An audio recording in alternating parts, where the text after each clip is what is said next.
What's up, where's your boy Trey Retro underscore GT back for another episode of the G.Taylor Show. I have a special episode that I've been debating on doing for quite some time.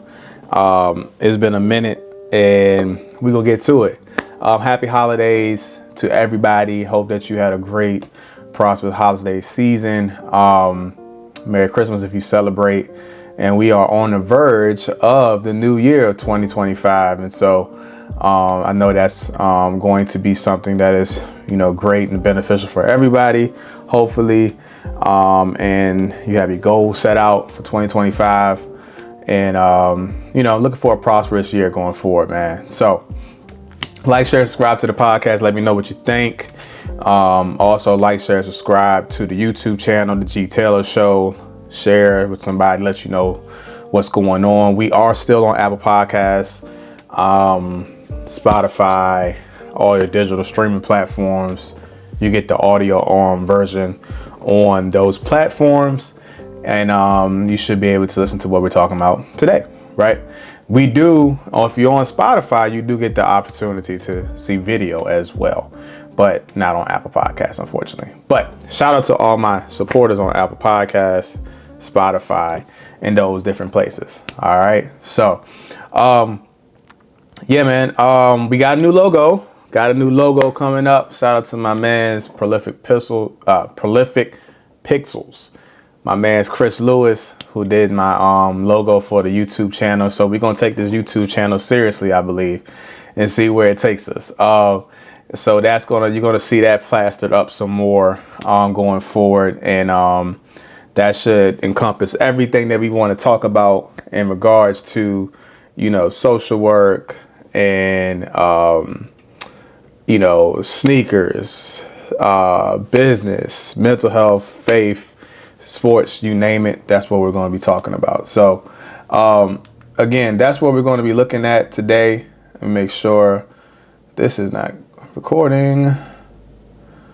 Anyways, yeah, so that's what we're going to talk about today. Now, I'm going to be doing something that is unique to me if you know me, right? But you might not know the version of me that is the sneakerhead, right? You probably see me wear different sneakers out to different events, in different places. If you know me before I was a social worker and a professor, you know that I love sneakers and cars and things of that nature. So I'm always interested to see where individuals, people meet me or know me in different areas of my life. And I think that is unique.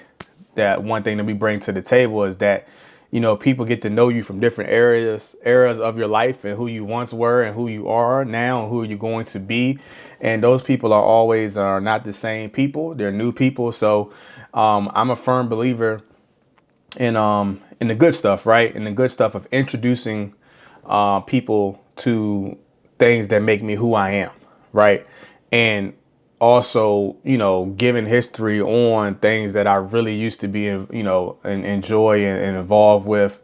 And then also things that, make me more than my credentials or more than my profession, stuff like that, because I think that's a part of us, right? And that makes us who we are today.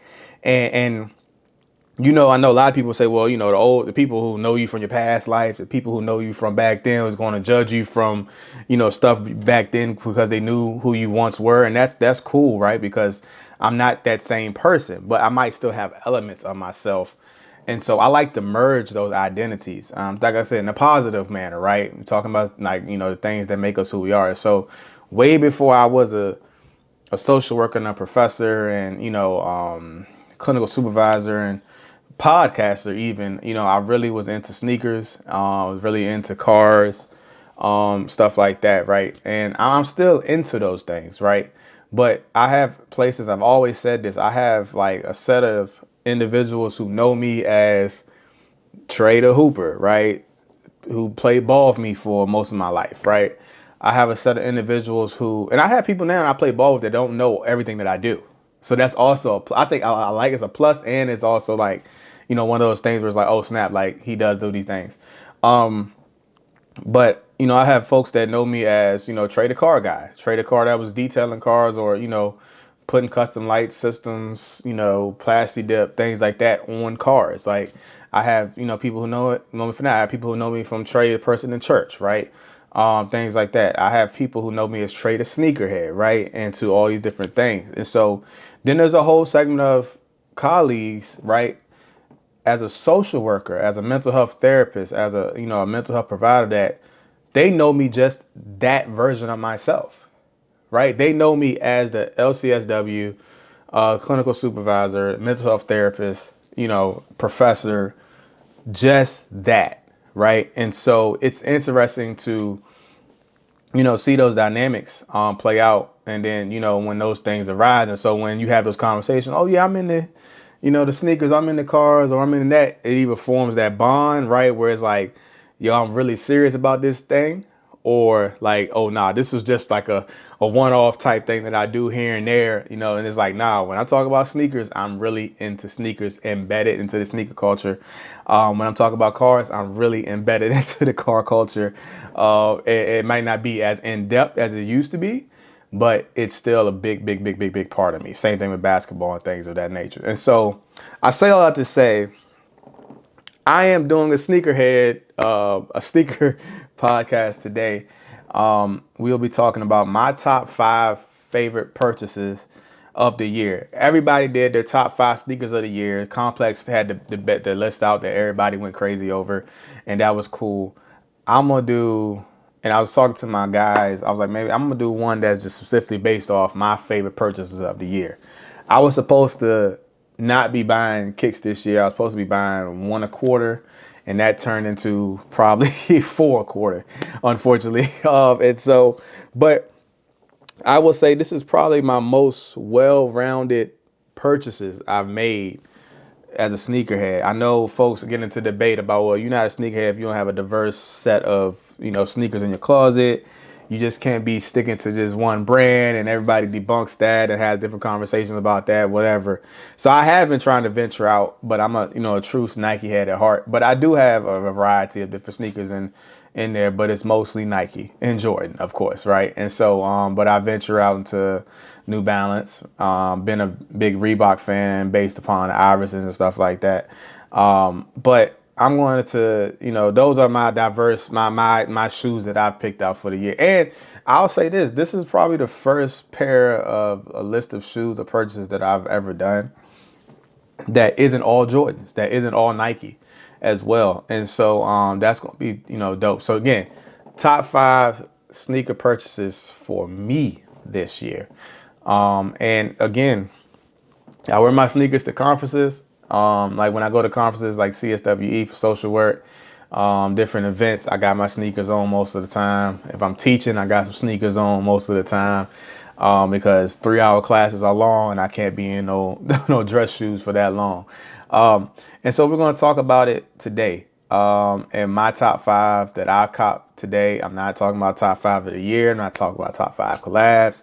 I'm just saying my top 5 personally that I bought this year that I was really, really happy and a fan of. All right, cool. So let's get into it. All right. So let's see where we want to start at. I'm going to start with a pair of shoes that I think has revolutionized the game. Not even the game, but has been one of those sneakers that, for the player's first shoe. Every player has a significant first shoe that they have that comes out that just set the whole sneaker game on fire. And some are hits, some are misses. Most notables, we got, Kobe's, Jordans, of course, Iversons, things like that, right? KD's, Harden's, Kyrie's, you know what I'm saying? Some of those first ones they hit, they was really good. Some of those first ones hit, they wasn't as good. But the Anthony Edwards ones, the lows, I haven't tried the highs yet, but the lows, probably one of the most solid pair of Adidas shoes I've ever stuck my foot in. Now, I have not played ball in these just yet. I was thinking about it, but they're a little heavy for me to play ball in. But either way, it's a solid shoe. This is super sturdy. Like I really thought this was going to be like just kind of, because Adidas shoes have a tendency sometimes to be kind of flimsy and kind of just not supportive, but this is a very supportive shoe. I'm interested to see what the mids are, how they feel. But man, this is a very, very solid shoe. I've heard good reviews about it, playing ball in them. But it's just one of those sneakers, bro, like you can just wear with the jeans, wear with the sweats and be good with it. And I think that brought back the same elements of like kind of the Jordans, the Kobe's, the things like that, the Nikes, you know what I'm saying, the Nike retros, all the basketball shoes that we used to wear with regular fits throughout school. I don't know about y'all. I don't know what's this whole dynamic of not wearing basketball shoes with, actual fits, but that was a thing for us back in the day. We would definitely highly be having all the J's on foam posits, Nike retro basketball with full on fits. That was the thing. So this whole thing about wearing basketball sneakers with fits again is coming back in style. That's been a thing. But these have been one of those ones, bro. And I love these lows, man. Definitely sturdy. They're a lot tougher. They're super flat, but they got a little boost at the bottom as well. I'm interested in playing ball in these. I got to get my foot healthy first before I go play ball in them. But I am interested in playing ball with these. These are nice. And I love the marketing behind all of the AE shoes, all the colorways. I don't even think Adidas needs to even just stick with these, because don't mess these up. These are amazing shoe, man. And the colorways have been fire, man. Shout out to Ant Edwards. He's one of my favorite players in the league right now. And this shoe is amazing. This amazing shoe. Amazing shoe. All right. Let's go with, let me get this out the way so I won't mess it up. Ama Menier's 4s. I think these are these the When You Were Sleeping? I can't remember. While You Were Sleeping. Yes, While You Were Sleeping. I got these. Now I have the 3s, the Ama Menier 3s that came out this summer as well. And didn't think I was going to hit on them. And say, you know what, I'm going to try for the 4s now. And so I was so surprised by the quality and the weight of the 3s that I said, oh man, I got to get the 4s. And I like these neutral tones, these neutral colors. I've been really on these earth tones and neutral colorways for a long time, for probably last year and a half, last year or two. And the inside of the fabric, the different quilted, I want to say it's not really leather in there, but this quilted fabric inside the shoe as well. Quality shoe. I love the theme behind it. I love the story behind it. Love the colorways, the different sets of shoelaces. I have not worn these just yet, but I have worn the 3s, and I get a lot of looks on them because they're not like your regular traditional 3s, the special ones that we're going to talk about today. But it's just a different colorway. You know what I'm saying? Different colorway, a different a collab. I was trying to be heavy on collab sneakers this year, just to have a uniqueness to my closet, instead of just the run-of-the-mill regular versions, retro versions. And so there was a lot of collabs that I really loved out there, and so I definitely wanted to get more black designers collabs, especially. So these are one of my favorites. I love the color, and it's a good solid neutral earth tone colors that are just really going well for a lot of my stuff that's in my closet. And so I do have these, and I do have the 3s, but I decided to pull these out because I think these are a little bit better. I think we'll see. But yeah, I'm on the air 4s. While You Were Sleeping, solid. All right, let's go to the shoe that caught me off guard when I first seen them in hand with my mans. These are Fogs, the Fear God 1s, the basketball version, in cream and white. Jerry Lorenzo created these. These are amazing. So I seen these my man's ordered these when they first dropped, and he got them in. He got these in the carbon pairing, I believe, and I went over his crib, and my man, shout out to K Rock and my whole sneaker group, everybody in that, John, Josh, Bass, AJ, Damien, all of them. But Kev is one of the biggest sneaker collectors that I know, and I went over his house for a football game, and he showed me these, and I was like, "Yo, these are so amazing! They were so quality, bro. The material, the weight, the feel. They do run a little half size small, so I would say go half size up or full size up, depending on your foot. I got a narrow foot, so I should have probably went up a half size, but I forgot to think about that when I was doing it. Man, and then they went on sale, probably 60% off Black Friday. And I had these, and I had the tan pair sitting in my GOAT app for like months, ready to pull the trigger on them, and I forgot about them, and then they dropped on this website 60% off, something like that, and got them for $100, and it's amazing pickup. I haven't worn them yet, but I do want to get in them and walk around. They feel super comfortable, very quality pair of shoes. The new ones that came out most recently over the holidays are even amazing too. But I didn't get those. I just got these, and I should have ended up getting a carbon pair as well, but because this is kind of again, the neutral tones, cream white, you can't beat that, you know what I'm saying? And, Jerry pretty much uses those type of color palettes anyway. Yeah, had to have these. And so, again, these is two Adidas is in my top 5, which is new. But these Fear God ones, man, I cannot wait to pull them out and have people looking at them.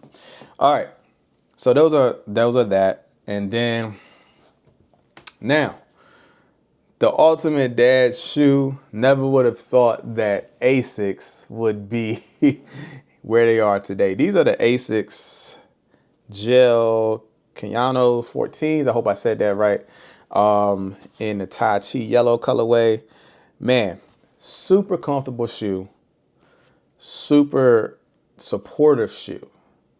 This is my second pair of Asics. I got some Gel NYCs earlier this year for vacation.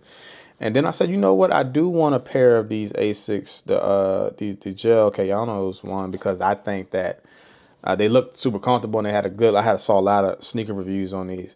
I'm gonna tell y'all, be honest with y'all, these are the first pairs non-Jordan, non-Nikes that I've got kick checked for, meaning somebody looked me up and down, checked my kicks, and then it went back and forth. And I was like, yo, that's crazy. It's the first pair of non-Nike Jordans that I've gotten kick checked on. Solid colorway. I needed a silver pair of shoes, you know what I'm saying, and some silver and black, mainly silver shoes to just on the running errands and stuff like that. But I'm flat-footed. So I'm flat-footed, and I needed some more support because I'm getting old. So I can't wear all my J's like I used to anymore. But, man, these are super comfortable. Now, folks know I'm a New Balance head, too. I've really gotten into New Balances over the years, in different models. But one thing I will say about the Asics in comparison to New Balance is that they're both comfortable. They both have an amazing amount of cushion and support. But I feel like the Asics, even model, whatever model you do get, they have more stability when it comes to, your sole and, your cushioning. And that's the one difference I've seen between the New Balance and the Asics is the support, is the stability. And for me, because I have a flat foot, and because like when I walk, my foot goes kind of inward, that helps me if I'm walking a lot with the kids or the family and keeping my foot stable and not, having my back ache, my feet ache so much, things like that. But that's the one difference I have between these and New Balance, is that the stability on Asics and their cushioning is a a lot better than the New Balance shoes that I have in my closet. So, hey man, who would have thought Asics at this point in time is the new Jordans, as they would say. This has been a while to watch these rise, and folks just really, youngins really loving these Asics and stuff like that. So, but hey, I hopped on the train. They super comfortable. I'm becoming an old head now, so I got to have some comfort in my closet. So, Asics, man, Gel Kayanos 14s. Hope I said that right. If I didn't, blame my countryness. All right. Last but not least, everybody's probably favorite reimagined black cement 3s. These are a classic. These are super classic. These are actually, of the last pair of threes, of the last threes that they've released, I would say this is probably the lightest version that I've had of the threes. I've had a few pair of threes. I've had the cool gray ones, my favorites, the what is it, true blue threes, things like that. And so this is the lightest pair for some reason. So I don't know, but I don't know what the difference is. But yeah, man, I've been wanting these for quite some time, man. They've dropped multiple times. And the pair that my cousin had, man, my cousin had a pair, and he would wear them all the time. He would wear them, and I'm like, man, I missed out on these so bad. So I said, when I saw it was going to drop again, I said, I'm going to have to get them as well. These, my elephant print doesn't look that wild. I know everybody was having some problems with that. I didn't see too much issue with my elephant print on mines. The leather is pretty good on these, pretty solid. I do miss the pebble leather, but this leather is just as good. I've already worn them already because it's just that type of shoe for me. Yeah, man. Black cement 3s. You definitely don't have these in your closet. You need to get a pair of these. But those have been my favorite. And I have these, and I have the playoff 13s. I got the playoff 13s this year as well, at the top of the year. And the bread 4s, and these. Now, I would have added them and had them on my list. I would have put them in there. I would have said my favorite purchases for the year would have been, the playoff 13s, the bread 4s, and these. But it's the same colorway, and it would have added to the whole entire list. So I wanted to do something more unique because I had more purchases that I thought that were, better than just the run-of-the-mill Jordans, OG colorways, all these other things like that. So I said, out of all three, I'll just go with these because I do think these were the most sought after pair for me, and for everybody, right? Playoff 13 has been out for a while, and then the bread 4s was like the year before last or something like that. So I just waited to cop them. Or was it? No, sorry, top of the year, I believe. So and messed around and got them too. So yeah, man. This is my top 5 of the year for purchases. Top 5 purchases for me, for my personal collection. I didn't want to do a top 5 list of the year because there's too many sneakers out there to name. Everybody has their own personal opinion on that, and that's cool, bro. Like, do what you do. But yeah, man, let me know what you think. Like, share, subscribe to the podcast. Let me know what's your favorite purchase of the year. Again, this sneakerhead thing is just subjectiveness based upon what you like. So you buy what you like, I buy what I like, and we keep it moving with that aspect, man. But let me know what you think. Let me know what's your favorite purchase of the year as well. And drop them in the comments, and we'll chop it up about it as well. I'll be trying to do some more sneaker content as we go throughout the year, as I get time. But I definitely wanted to just do my own top 5 before the year was out to show, some variation in the sneakers that I had out there. All right. Y'all have amazing holidays. Happy New Year. And I'll see y'all next year. Peace.